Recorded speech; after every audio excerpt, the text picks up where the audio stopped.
everybody. It's a pleasure to be here today. I don't know if you can tell, but I'm not a doctor, and I'm not a teacher, and I'm not a scientist. I'm not even sure if I graduated high school. I think I still need an English credit, but I am an axe thrower. And I'm here to talk to you because I built a community. Over 10 years ago, 8 friends and I started throwing axes in the backyard of my downtown Toronto apartment. And the Backyard Axe Throwing League, or Battle for short, was born. In the early days, we may or may not have been visited by the cops once or twice, but that didn't stop us. And now those 8 friends have turned into over 3,000 league members, throwing across 50-plus cities in 5 countries. In the last 2 years alone, 13 million axes have been thrown. So it is a rapidly growing community. And at Battle, since day one, our mission statement has been to use the axe as a tool to build community. So I'd like to share with you 4 simple truths that helped get us where we are today. Simple truth number 1, create a positive space. At Battle, the first rule that we ever made was to be good to each other, or you could get the blank out. All right? I'll let you fill in the blank. And when people weren't good to each other in the space, we threw them out.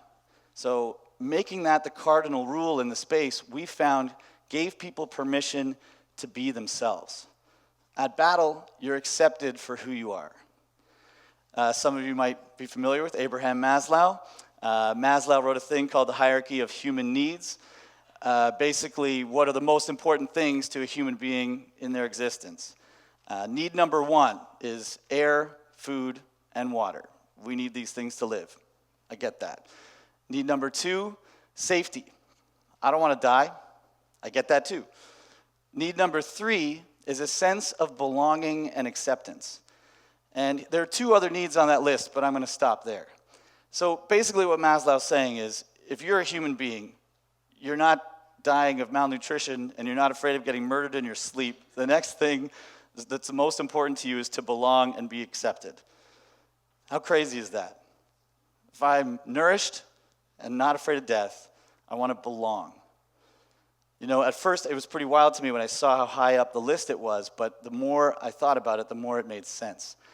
I've had the pleasure of watching our Battle community take that rule of being good to each other and make it their mantra, even outside the axe throwing space. A few years ago, I saw a post online of someone asking for help moving. Some kind of emergency had happened and they had to be out that day. So they were reaching out as a last-ditch effort to anyone that could help. A couple of hours later, I see a picture online of 4 league members that had shown up to this guy's apartment and were helping him move his whole place. Some of these league members were people this guy had never even met before. But there they were, wearing their Battle hoodie, proud of the community they came from, taking the mantra of being good to each other to the streets. See, setting the tone with positivity and acceptance tears down barriers. It lets us build deep connections with the real versions of ourselves. And I don't know how many of you have ever had that feeling, but it's a pretty incredible thing to be accepted for who you really are. And the beautiful final step that happens when someone is accepted for being themselves is that they gain the power to accept others. And that is a cycle that just continues through their social network. Simple truth number 2, doing things together is fun. Axe throwing is fun, trust me. I think everyone wants to throw an axe, you just might not know it yet. But even axe throwing is less fun alone. Doing things together brings people together.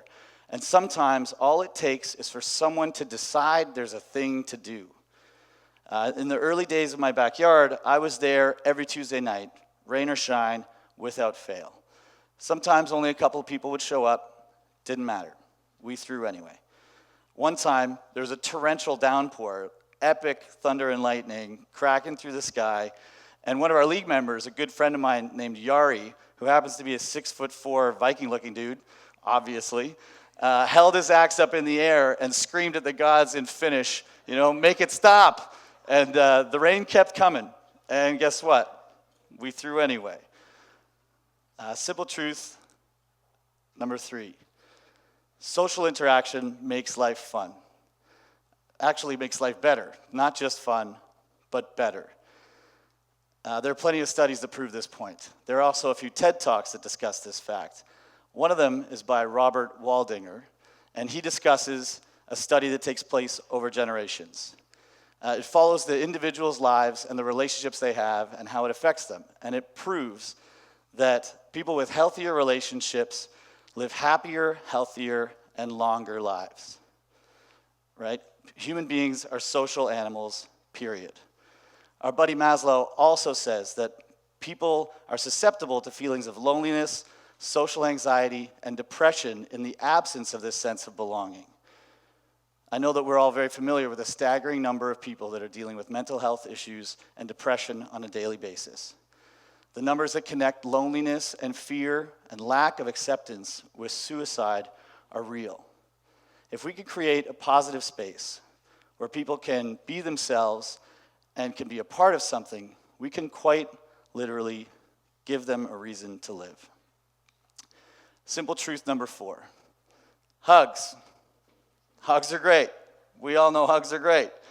How many people hugged someone today? You should all have your hands up. Let me share with you a story about how hugs affected a few people at Battle. One day we were starting a new league at Battle, and that means 30 strangers in a room together about to throw axes for their first time.